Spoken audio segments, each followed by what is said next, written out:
تو اللہ کیا فرماتے ہیں, وَلِلَّذِينَ كَفَرُوا بِرَبِّهِمْ, کہ جو لوگ اپنے رب کے ساتھ کفر کریں گے تو کیا پتہ چلا کہ اللہ کی نظر میں مجرم وہ لوگ ہیں جو اپنے پالنے والے کا انکار کریں. سمجھ رہے ہو, جو اپنے پالنے والے کا اس کو تو دنیا جرم سمجھتی نہیں ہے. تو چونکہ جنت اللہ نے بنائی, جہنم اللہ نے بنائی, تو پاس بھی کون کر, پیپر جو ہے نا, جو ایگزام کے لیے جو اللہ نے جو پیپر بنایا وہ بھی اللہ نے بنایا ہے. تو جب تک اس پیپر کو فل نہیں کریں گے, میرے اور آپ کے کہنے سے نہ کوئی جنت میں جائے گا اور نہ کوئی جہنم میں. تو اللہ کہتا ہے سب سے پہلے مجھے مانو.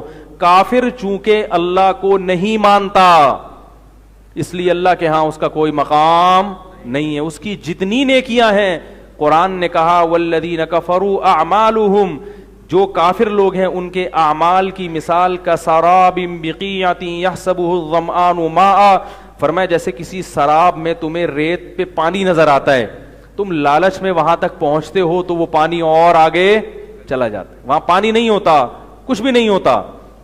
کہا کہ کافر جو عمل کر رہا ہے وہ امیدیں لگا کے بیٹھا ہے کہ مجھے یہ ملے گا. فرمایا جب وقت آئے گا تو کراماد اشتدت بہ الریح فی یوم عاصف, ایک راکھ کے پہاڑ کی طرح تمہاری مثال ہوگی کہ راکھ کا پہاڑ دیکھنے میں کتنا بڑا لگتا ہے مگر اس کا کوئی وزن نہیں ہوتا, پھونک مارو پورا پہاڑ اڑ جائے گا.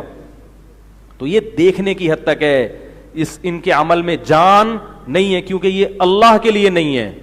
کس کے لیے نہیں ہے؟ یہ اللہ کے لیے, جس نے کائنات کو بنایا اسی کو نہیں پوچھ رہے, جو تمہیں صبح شام نعمتیں دیتا ہے. اب دیکھو قرآن میں اللہ نے کائنات میں غور کرنے کا حکم دیا, سائنسدان بھی غور کرتے ہیں, مگر اللہ کہتے ہیں غور کر کے خالق تک پہنچو, یہ مخلوق میں ہی الجھے رہتے ہیں. اس کا یہ مطلب نہیں کہ سائنسدان جو کائنات میں غور کرتے ہیں غلط کرتے ہیں.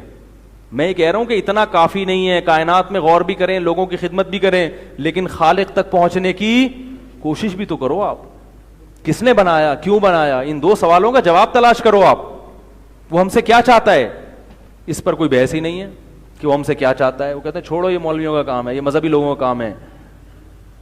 تو یہ اللہ کے جو پیغمبر دنیا میں آئے, سفیر آئے, انہوں نے تو یہی ہمیں بتایا, بھئی اس کائنات میں غور بھی کرو اور خالق تک پہنچنے کی کوشش بھی کرو.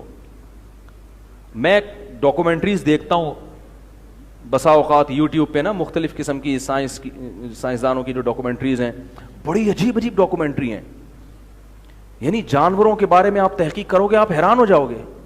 سمندر کی گہرائی میں ایسے ایسے جانور پیدا کیے ہیں جہاں اندھیرا ہے مگر اللہ نے وہاں بھی زندگی پیدا کی ہے. اب گورے جو ڈاکومنٹری بناتے ہیں اس میں کیا ہوگا, ایسی ایسی کائنات کے رازوں سے پردہ فاش کریں گے کہ انسانی عقل حیران کی, یار خدا نے کیا کیا بنایا ہے. سورہ یاسین میں جو اللہ نے کہا نا وَهُوَ بِكُلِّ خَلْقٍ عَلِيمٌ, وہ ہر طرح سے پیدا کرنا جانتا ہے. تو ہمارا ان انگریزوں کی بنائی ہوئی ڈاکومنٹری کو دیکھ کر ہمارا ایمان بڑھتا ہے, بے اختیار منہ سے سبحان اللہ نکلتا ہے, کیا کیا بنایا اللہ تعالیٰ نے. مگر گورے جب یہ ڈاکومنٹری بناتے ہیں تو اس پر کوئی بحث, ان کے منہ سے سبحان اللہ نہیں نکلتا ایک دفعہ بھی. بس کہتے ہیں بڑی عجیب فطرت, نیچر فطرت کہہ کے سب کیا کر دیتے ہیں, ٹال دیتے. گاڈ کا نام بھی نہیں آتا, اللہ تو یعنی انگلش میں بھی نہیں کہتے کہ گاڈ کیسا طاقتور گاڈ ہے. لیکن عرب جب یہ ڈاکومنٹری بناتے ہیں, یہ پیش کرتے ہیں, اس میں وہ بار بار قرآن مجید کی آیتیں چلاتے ہیں. وفی انفسکم, جب وہ انسان کی باڈی پہ ریسرچ پیش کریں گے آپ کے سامنے تو قرآن کی آیت لے کر آئیں گے, وفی انفسکم, تمہاری اپنی جان میں, تمہارے اپنی باڈی میں بڑی بڑی نشانیاں ہیں اللہ کے وجود کی اور اللہ کو پہچاننے کی. افلا تعقلون, تم عقل سے کام کیوں نہیں لیتے. یہ جو جنگل ہے نا ڈاکومنٹری ہے, اللہ کی قسم یہ خود ایک بہت بڑا عجوبہ ہے. جنگل میں جو جانور اللہ نے پیدا کیے نا, خود سائنسدان کہتے ہیں کہ جنگل میں شیر درندہ نہ ہو تو انسان کے لیے خشکی میں زندگی مشکل ہو جائے گی. کوئی چیز اللہ نے بیکار پیدا نہیں کی ہے. یہ خود اس کی علامت ہے کہ یہ کائنات ایک نظام کے تحت چل رہی ہے, یہ اندھی نہیں چل رہی, کوئی چلانے والا ہے. بڑی سوچ سمجھ کے بنایا اس نے ایک ایک چیز کو. 3 حصے اللہ نے پانی رکھ دیا, 1 حصہ خشکی. ایسا بھی تو ہو سکتا تھا 3 حصے خشکی ہو 1 حصہ پانی ہو, یہ اتفاق بھی تو ہو سکتا تھا, نہیں ہوا. اگر کہ یہ ہوتا, دیکھو ڈائناسور تھے نا کسی زمانے میں, ان کی نسل ختم ہو گئی. اس پر تو بحث ہوتا ہے نسل ختم ہو گئی, کیوں ہو گئی؟ اس پہ نہیں ہوتی بھائی. انسان کو دنیا میں آنا تھا, اس لیے ڈائناسور کو اللہ نے ختم کر دیا. ڈائناسور اگر ہوتے, ہم یہاں بیان سن رہے ہوتے بیٹھ کے, وہ کمبختوں کے منہ اتنے بڑے بڑے تو کھا جاتے, پوری دنیا کو کھا کے ختم کر چکے ہوتے اب تک. اللہ نے آنے سے, انسان کے آنے سے پہلے اللہ تعالیٰ, یہ باقاعدہ انتظام ہو رہا ہے انسان کے. بھائی اب انسان آ رہا ہے جس کے لیے بنایا, تو چھوٹے چھوٹے رہ جائیں گے, بڑے بڑے ختم. چھوٹے چھوٹے رہیں گے, چھپکلیاں رہ گئیں خواتین کو ڈرانے کے لیے. شوہر سے نہیں ڈرتی, چھپکلی سے ڈرتی ہیں. حیرت کی بات ہے یار, اس پہ حیران ہوتا. وہ شوہر بڑی بڑی مونچھوں والا, ایسے بڑے بڑے بلڈر میں نے دیکھے ہیں, پولیس ڈرتی ہے ان سے, بیوی کے سامنے چلتی نہیں. چھپکلی لا کے دو تو وہ ڈر جائے گی. تو یہ آج سمجھ میں نہیں آیا کہ خواتین کا آج تک جو ہے نا, ان کی دماغ کس اسٹائل سے ان کی سوچتی ہیں, سمجھ میں نہیں آئی. تو اور یہ بھی ٹارزن, یہ بھی دنیا میں ہر چیز, کسی سے نہیں ڈرتا مگر بیگم سے ڈرتا ہے. یہ اس پہ بھی بڑی حیرانگی ہوتی ہے یار, تو پولیس سے نہیں ڈرتا. وہ ہے نا اکبر دبے نہ تھے کبھی برٹش کی فوج سے. چھوڑو, یہ موضوع چینج ہو جائے گا. تو اب سمندر کی گہرائی میں, بہت زیادہ گہرائی میں پانی کا اتنا دباؤ ہے کہ انسان وہاں 1 منٹ بھی زندہ نہیں رہ سکتا, جا ہی نہیں سکتے وہاں پہ. لیکن وہاں مچھلیاں ہیں, وہ اتنے دباؤ میں کیسے ہیں بھائی, اور وہاں گھپ اندھیرا. مجھے جب کسی نے یہ بات بتائی نا, بڑے پڑھے لکھے آدمی نے, کہ بھائی سمندر میں روشنی ہوتی ہے نیچے تہ میں, لیکن بعض سمندر اتنی گہرائی میں ہے کہ سن لائٹ وہاں تک نہیں پہنچتی. مجھے قرآن کی آیت یاد آئی کہ قرآن نے ایک مثال دی ہے کہ جو لوگ اللہ پہ ایمان نہیں رکھتے, ان کی مثال ایسے ہے جیسے سمندر کی تہ میں اندھیرے میں ہوں, اور اتنا گھپ اندھیرا کہ ہاتھ قریب سے دیکھنا چاہیں تو وہ بھی دکھائی نہ دے. میں نے کہا دیکھو قرآن کو کیسے پتا چلا کہ سمندر میں اتنی گہرائی بھی ہے کہ جہاں سورج کی روشنی, تبھی تو قرآن مثال دے رہا ہے نا. تو اس سے پتا چلتا ہے کہ قرآن میں کوئی بھی ایسی چیز نہیں ہے جو سائنسی حقیقت کے خلاف ہو. قرآن مثالیں بھی غلط نہیں دیتا, حالانکہ مثال تو فرضی ہوتی ہے, تو فرضی طور پر بھی غلط بیان قرآن نہیں دیتا. کتنی بڑی دلیل ہے یہ قرآن کی حقانیت کی. تو اتنی گہرائی بھی ہے سمندر میں جہاں سورج کی روشنی, حالانکہ پانی تو ٹرانسپیرنٹ ہوتا ہے, بڑے جلدی روشنی کو پہنچاتا ہے ایک جگہ سے دوسری جگہ, وہاں روشنی نہیں پہنچ, وہاں بھی مخلوق ہے. اب اتنے اندھیرے میں وہ دیکھتی کیسے, اس میں ایسے ان کی جو ہے نا ریز نکلتی ہیں ان کی باڈی سے کہ ہم اور آپ آنکھوں سے اتنی جلدی بندہ ٹریس نہیں کرتے جتنی جلدی وہ اینٹینے لگے ہوئے ہیں. یہ اینٹینا تو اب سائنسدانوں نے ایجاد کیا ہے, ریڈار وغیرہ, جس سے جہاز کا پتہ چلتا ہے کتنی محنت کے بعد. تو کیا مچھلی نے اینٹینا خود لگا لیا اپنے؟ اس کو بھی تو کوئی بنایا ہوگا کسی نے, کہ اتنے گہرائی میں اتنے دباؤ میں آنکھیں کام نہیں کریں گی اس کی, اس کو ایسے اینٹینے لگا دو کہ کوئی بھی اس کے قریب جائے تو اس کو فوراً, وہ اتنی اسپیڈ میں سفر کرتی ہے ادھر ادھر ادھر سے ادھر. سائنسدان اس کے بارے میں پوری طرح نہیں جانتے. کیوں؟ اس لیے کہ اس کے ایسے حساس اینٹینے ہیں کہ سائنسدان کوئی بھی مشین جب وہاں تک بھیجتے ہیں تو مچھلی غائب, مچھلی کو پتہ چل جاتا ہے. عام مچھلیاں تو دیکھتی ہیں نا, تو پچھلی طرف سے حملہ کرو تو وہ پیچھے مڑ کے دیکھنے میں ٹائم لگے گا اس کو. یہ مچھلی کیا ہے, اینٹینوں کی مدد سے ٹریس کر رہی ہے, دائیں بائیں کوئی ہے تو نہیں, اپنا شکار بھی اسی طرح پکڑتی ہے, اینٹینوں سے پتہ چلتا ہے اس میں. اور بعض مچھلیاں ایسی ہیں, بعض سمندری مخلوق ایسی ہیں کہ وہ انڈے دینے کے لیے کئی 100 کلومیٹر کا سفر کرتے ہیں. انڈے دے کے وہ مچھلی واپس آئے گی, اور پھر جب اس کے بچے نکلیں گے نا, اتنے کئی, ایک سمندر کے کنارے سے دوسرے کنارے پر آئے گی وہ, لیکن اس کے سگنل کام کر رہے ہیں, جب اس کے انڈوں سے بچے نکلیں گے تو وہ وہیں چلی جائے گی. ہمارے ایک رشتے دار ہیں شپ پہ, کیپٹن ہیں, قریبی رشتے دار ہیں, انہوں نے مجھے بتایا کہ شپ پہ نا کچھ سائنسدان آئے ہوئے ہیں. ابھی تو وہ آج کل کم ہی جا رہے ہیں, جب وہ شپ پہ بہت زیادہ ہوتے تھے. انہوں نے مجھے خود بتایا کہ ہمارے شپ پہ کچھ سائنسدان آئے ہوئے ہیں. میں نے کہا کیا کرنے آئے ہوئے ہیں؟ انہوں نے کہا کہ وہ کچھوا ہے یا کوئی مخلوق ہے ایسی مچھلی, اس کے ریڈار لگا رہے ہیں یا کوئی کیمرہ لگا رہے ہیں. میں نے کہا کیوں؟ کہہ رہے ہیں یار وہ سینکڑوں کلومیٹر کا فاصلہ طے کرتی ہے, راستہ نہیں بھولتی. سمندر میں جا کے تو اچھا والا ذہین آدمی اندھا ہو جاتا ہے بھائی.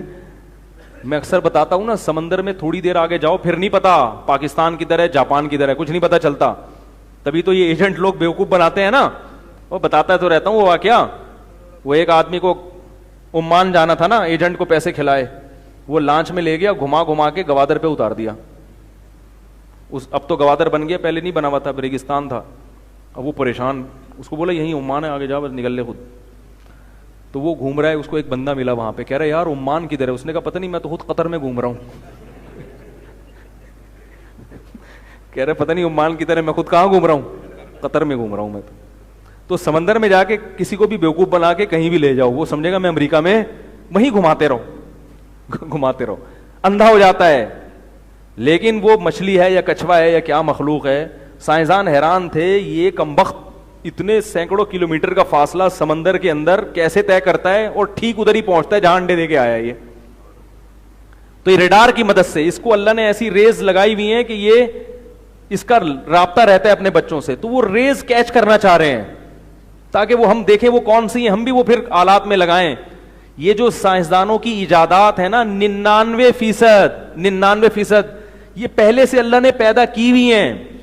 سائنس نے ایجاد نہیں کیا, پہلے سے ایک چیز موجود تھی, اس کو پکڑ کے گرفتار کیا ہے. یہ جو آج لوگ کہتے ہیں نا کہ ہم موبائل فون پہ یہاں سے بات کرتے ہیں اور 1 منٹ میں امریکہ سے ہمارا رابطہ ہو جاتا ہے اور ہماری کال یہاں سے اڑ کے وہاں, کیا سائنس کی ترقی ہے. اللہ کے بندو, یہ سائنسدان نے ایجاد نہیں کی, یہ لہریں پہلے سے اس کائنات میں موجود ہیں. سائنسدانوں کو پتا ہے, پتا چل گیا کہ یار ایسی لہریں ہیں جو سیکنڈوں میں یہاں سے امریکہ پہنچتی ہیں. ان لہروں کو, اس گھوڑے کو پکڑو. سمجھ میں آ رہی ہے بات؟ گھوڑا تو پہلے سے موجود ہے, اس کو سدھارو. جیسے گھوڑا پہلے سے موجود ہے نا تیز رفتار, آپ کو پتا ہے یار یہ مجھے 2 گھنٹے میں یہاں سے وہاں پہنچا دے گا, تو اب گھوڑے کو کسی ٹیکنیکل طریقے سے قابو میں کرو, لگام دو اور اس کی پشت پہ بیٹھ کے جہاں چاہے پہنچ جاؤ. تو انہی لہروں کو سائنسدانوں نے قابو کیا کہ یار یہ تو گھوم رہی ہیں ہواؤں میں, ان لہروں کو کس طرح ہم قابو کریں اور کس طرح اپنی مرضی کا کام لیں. تو اس لہروں کے, ان ریس کے گھوڑوں کو سائنسدانوں نے لگام دی اور بولا کہ بھائی تو نے جانا تو ہے امریکہ, تو میری آواز کو اپنی پشت پہ سوار کر کے یہاں سے وہاں پہنچا دیں. تو یہ اللہ کی پیدا کردہ لہریں ہیں جو 1 سیکنڈ میں میرے اس بیان کو پوری دنیا میں اسی وقت پہنچا رہی ہیں.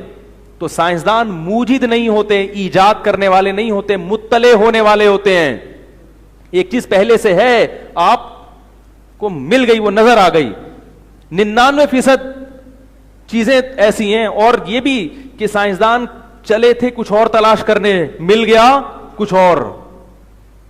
تو یہ ساری چیزیں, یہ موبائل, یہ ٹیکنالوجی, یہ اللہ کی قدرت کی دلیل ہے. یہ کائنات میں پہلے سے چھوڑی ہوئی اللہ تعالیٰ نے, اور اس لیے چھوڑ دی اللہ نے. اللہ کو پتا تھا آبادی بہت بڑھ جائے گی, فیملی پلاننگ والوں کو اعتراضات شروع ہو جائیں گے, تو میں پہلے سے انتظام کر لوں. اتنی آبادی بڑھے گی تو کمیونیکیشن کا ایک رابطہ ہونا چاہیے. گدوں گھوڑوں کا جب اتنی ترقی ہوگی تو گدے گھوڑوں پہ انسان اکتفا نہیں کر سکتا.